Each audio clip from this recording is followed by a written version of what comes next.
The 1876 Battle of Little Bighorn.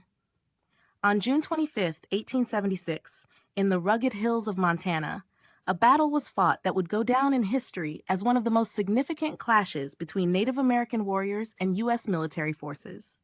This is the story of the Battle of Little Bighorn, a moment where the mighty force of nature and native resilience collided with the might of a growing nation. The land, sacred to the Lakota Sioux, Cheyenne, and Arapaho, had been encroached upon by the U.S. government, which sought to force the tribes onto reservations. Tensions had been rising for years. On this fateful day, General George Armstrong Custer, with his 7th Cavalry, was tasked with suppressing the indigenous resistance. He had underestimated the strength of his adversaries, warriors fiercely defending their way of life. As Custer's men approached the Little Bighorn River, they encountered an overwhelming force of Native American fighters, numbering over 2,000 strong. The scene was set, the crackling of rifles, the thundering of hooves, and the rising dust of battle. Despite the cavalry's superior weaponry, Custer found himself outnumbered and outmatched.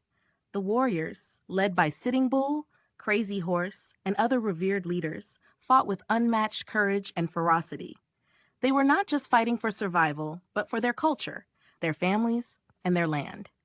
The battle unfolded quickly, with Custer's forces being pushed back at every turn. His men were surrounded, outflanked, and trapped by a tide of warriors. The cavalry was slaughtered, and Custer himself, along with over 200 of his soldiers, would fall that day. It was a stunning defeat, a momentary triumph for the indigenous peoples who had long resisted the encroachment of their lands. The aftermath of the Battle of Little Bighorn would leave a lasting mark on American history. For the Native Americans, it was a brief victory, but ultimately, the U.S. government would press on with its mission of westward expansion, leading to more battles and heart-wrenching losses for the tribes. Yet, for a fleeting moment in time, the warriors of Little Bighorn stood defiant, their victory echoing across the plains.